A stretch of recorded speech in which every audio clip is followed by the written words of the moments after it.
என் அன்பு குழந்தையே, வேதனையை தாங்கக்கூடிய சக்தியானது செயலாற்றக்கூடிய சக்தியை விட மிகவும் பெரியது. அப்படித்தானே உனக்கான நல்ல செயல்களை செய்து கொண்டும் இன்னும் ஏன் வேதனை தீரவில்லையே என்று வருத்தப்பட்டு கொண்டுமே உன்னுடைய வாழ்க்கையை வாழ்ந்து கொண்டிருக்கின்றாய். வெறுப்பின் வலிமையை காட்டிலும் உன்னுடைய அன்பின் வலிமை மிகவும் பெரியது என் செல்லமே.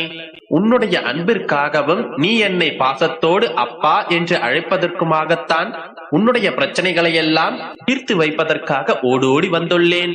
உன்னுடைய வாழ்க்கையில் எதுவெல்லாம் முடியாத நீண்ட பிரச்சனைகளாக இருக்கின்றதோ, எதுவெல்லாம் நடக்காமல் நீண்ட நாள் வேண்டுதலாக காத்திருக்கின்றாயோ, எதெல்லாம் காலதாமதம் ஆகிக் கொண்டே இருக்கின்றதோ, எல்லா விஷயங்களையும் முடிவுக்கு கொண்டு வரப்போகின்றேன். முடியாத பிரச்சனைகள் முடிந்து போய் தீராத சிக்கல்கள் எல்லாம் சுக்கு நூறாய் நொறுங்கி போய் உன்னுடைய வேண்டுதல் எல்லாம் உடனே நிறைவேற வேண்டும் என்பதற்காகத்தான் இன்று உன்னை தேடி உன்னுடைய அப்பா வந்திருக்கின்றேன். நீ எல்லாமே சரியாகிவிடும் என்றல்லமே. பொருத்தமாக இருக்க வேண்டும் என்று தேடி தேடி செய்யும் சில விஷயங்கள் தான் சில நாட்களிலேயே பொருந்தாமல் போய்விடுகின்றது. யதார்த்தமாக கிடைப்பவைகளும் யதார்த்தமாக நடக்கும் விஷயங்களும் வெகு நாட்கள் உன்னிடம் நீடித்து நிலைக்கின்றது தானே. இந்த உலகத்தில் தேடி தேடி அலைந்தாலும் மீண்டும் அமர முடியாத சிம்மாசனம் தாயின் கருவறைதான். ஆனால் என் பிள்ளையான உன்னை உன்னுடைய பெருமாள் எப்போதும் நான் சுமந்து கொண்டுதான் இருக்கின்றேன். நீயும் என்னுடைய கருவறைக்குள் இருக்கிறாய் என் செல்லமே. ரசிப்பதையெல்லாம் நீ அடைய விரும்புவதை விட அடைந்து விட்டதையெல்லாம் ஏன் ரசிக்க மறந்து விட்டோம் என்று யோசித்துப் பார். உன்னுடைய வாழ்க்கையில் உனக்காக நான் பல விஷயங்களை கொடுத்துள்ளேன். சில விஷயங்களை நீ அனுபவிக்கும்படி நான் சொல்லிக் கொண்டுதான் இருக்கின்றேன். ஆனால் எல்லாவற்றையும் மறந்துவிட்டு இல்லாத ஒன்றையே எதிர்பார்த்து காத்து கொண்டிருக்கின்றாய். நீ சிறு முயற்சிகள் செய்தாலுமே உன்னுடைய கவலைகள் அனைத்தும் தீர்ந்து விடும் என்றல்லமே. உன்னுடைய கவலைகள் தீர்வதற்காகத்தான் உனக்கான வேலைகளை நான் செய்து கொண்டிருக்கின்றேன். ஆனால் உன்னுடைய மனம்தான் அதற்கு ஒத்துழைக்காமல் எப்போதும் அந்த கவலையை பற்றியே மீண்டும் மீண்டும் நினைத்துக் கொண்டிருக்கிறது. நான் பலமுறை உனக்கு சொல்லிவிட்டேன், எதை நீ யோசிக்கிறாயோ, எதை நீ சிந்திக்கிறாயோ அதுதான் மீண்டும் மீண்டும் உனக்கு கிடைக்கும், அதுவே உன்னிடம் வந்து சேரும் என்று. ஆனாலும் கூட பிரச்சனைகளை மறக்கவோ மன்னிக்கவோ மனமில்லாமல் மீண்டும் மீண்டும் அதையே நீ யோசித்துக் கொண்டிருப்பதால் தான் அது உன்னை விட்டு விலக மாட்டேன் என்று விடாப்பிடியாக உன்னிடமே இருக்கின்றது. புரிந்து கொள்ளேன் செல்லமே. இந்த பிரச்சனை உன்னுடைய பெருமாள் அப்பாவிற்கு ஒரு பெரிய விஷயமே கிடையாது. அதை நான் சரி செய்வேன் என்று நம்பி அதை என்னுடைய பொறுப்பில் விட்டுவிட்டு அதை பற்றி யோசிப்பதை முதலில் நிறுத்திவிடு. உன்னுடைய எல்லா பிரச்சனைகளையும் கஷ்டங்களையும் உன்னுடைய பெருமாள் நான் சரி செய்கின்றேன். எக்காரணம் கொண்டும் உன்னுடைய வாழ்க்கையில் யாரையுமே முழுவதுமாக சார்ந்திருக்காதே என் தங்கமே. காலங்கள் மாறிக்கொண்டே இருக்கும் இந்த கலியுக காலத்தில் என்றாவது ஒரு நாள் அவர்கள் ஏதாவது ஒன்று சொல்லிவிட்டாலோ அல்லது கைவிட்டு விட்டாலோ நீ கலங்கி போய் விடுவாய். அதற்காகத்தான் சொல்கின்றேன், உன்னுடைய பெருமாள் என்னை தவிர வேறு எந்த மனிதர்களையும் நம்பி வாழாதே. உன்னை நம்பி வாழ பழகு. எல்லாவற்றையும் நீயே கற்றுக்கொள், நீயே செய்ய பழகு. நல்வழியில் உன்னை அழைத்து செல்பவர்கள் தானே நல்ல நண்பர்கள். அதை விட்டுவிட்டு உன் ஆசைகளை தூண்டிவிட்டு வேடிக்கை பார்ப்பவர்கள் எப்படி நல்ல நண்பர்களாக இருக்க முடியும்? இதை பற்றி கொஞ்சம் சிந்தித்துப் பார். உன்னுடைய வாழ்க்கையிலும் இது நடந்து கொண்டுதான் இருக்கின்றது. கையில் இருப்பதை மட்டும் கணக்கு போட வேண்டுமே தவிர நாளை இந்த முறையில் வருமானம் வந்துவிடும், அந்த வரவு வந்துவிடும் என்று நாளை வரக்கூடியதை நினைத்து நீ கணக்கு போடாதே. ஏனென்றால் எது வரும் எது போகும் என்று உன்னால் சொல்ல முடியாது. பிறருக்கு கொடுக்கும் வாக்கின்படி உன்னுடைய மானம் போகாமல் இருக்க வேண்டும் என்று நீ நினைத்தால் இன்று கையில் இருப்பதை வைத்து மட்டும் வரவு செலவு கணக்கு போடு. மற்றவர் குறைகளை காண்பவர்களும் எப்போதும் மற்றவர்களை குறை சொல்பவர்களும் பின்னோக்கிய வாழ்க்கையை தான் வாழ்ந்து கொண்டிருக்கிறார்கள்.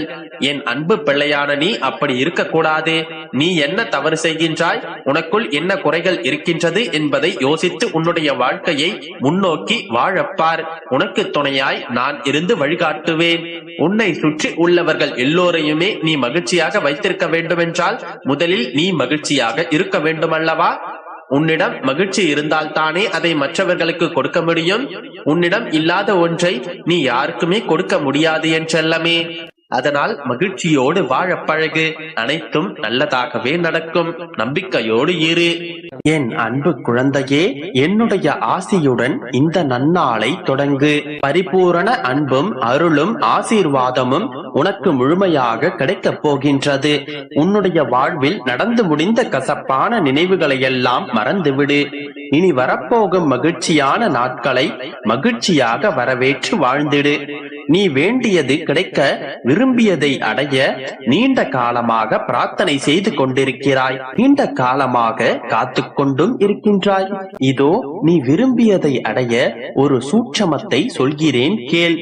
இதை நீ கவனமாக கேட்டு சரியாக செய்து கொண்டு வந்தால் சர்வ நிச்சயமாய் நீ விரும்பியதை அடைவாய். அப்பாவின் வார்த்தைகளை ஏற்றுக்கொண்டு செய்வாயா குழந்தையே? உன்னுடைய வாழ்க்கையில் இப்போது உன்னால் ஏற்றுக்கொள்ள முடியாத நிகழ்வுகள் தான் நடந்து கொண்டிருக்கின்றது. நீ எதிர்பாராத விஷயங்களும் உன்னுடைய மனம் ஏற்றுக்கொள்ளாத விஷயங்கள் தான் நடந்து கொண்டிருக்கின்றது. யாவரும் ஏற்றுக்கொள்ளும்படியான விஷயங்களையா நடத்துகிறான் இறைவன்? இறைவனின் செய்கைகளில் ஒரு பேருண்மையை நீ உணர்ந்து கொள்ள வேண்டும். இறைவனின் நடவடிக்கைகள் எப்போதும் ரகசியமாக இருக்கும், புரியாத புதிராக இருக்கும். ஆனால் நிகழ்வுகளுக்கு நேர்மாறான தீர்வுகளும் நிச்சயமாக இருக்கும். இறைவனின் நிகழ்வுகளை சந்தோஷமாக ஏற்றுக்கொள்பவர்கள் வெகு சிலரே. அதை கஷ்டம், கவலை, துக்கம், சோகம் என்று சலித்துக் கொள்பவர்கள் ஒரு சிலர். அப்போதைய செயல்களை அப்போதே ஏற்றுக்கொள்பவர்கள் ஒரு பாதி. ஆனால் அப்போது நடக்கும் நிகழ்வுகளை அப்போதே ஏற்றுக்கொள்ளாமல் மனம் வருந்திக் கொண்டு, ஆனால் எதிர்காலத்தில் அந்த செயல்களுக்கான வினைகள் நல்லபடியாக முடியும் போது அப்போது அதை ஏற்றுக்கொள்பவர்கள் ஒரு பாதி. அதாவது இறைவன் நடத்தும் நிகழ்வுகளை இப்போதே ஏற்றுக்கொள்பவர்களும் எப்போதாவது ஏற்றுக்கொள்பவர்களும் என்று பாகுபாடுகளுடனே வாழ்ந்து கொண்டிருக்கின்றனர். ஆனால் நிச்சயமாக நிதர்சனமாக இறைவன் நடத்தும் நிகழ்வுகளை ஏற்றுக்கொண்டே ஆக வேண்டும். இவர்களுள் செய்கைகளை இப்போதே புரிந்து கொண்டு இப்போதே ஏற்றுக்கொள்பவர்கள் நிம்மதியாக வாழ்கிறார்கள். ஆனால் இப்போது ஏற்றுக்கொள்ளும் மனப்பக்குவம் இல்லாதவர்கள் அதன் முடிவு நன்மையாக விளையும் வரை காத்திருந்து நிம்மதியை இழக்கிறார்கள். இறைவன் எப்போதும் தவறான நிகழ்வுகளை நம்முடைய வாழ்க்கையில் நடத்த மாட்டான் என்கின்ற உறுதியான நம்பிக்கை இருக்குமிடத்தில் அந்த நிகழ்வுகளை அப்படியே ஏற்றுக்கொள்ளும் மனப்பக்குவம் வந்து விடுகின்றது. அந்த மனப்பக்குவம் வந்துவிட்டாலே அந்த மனதில் அமைதி குடிகொண்டு விடுகின்றது.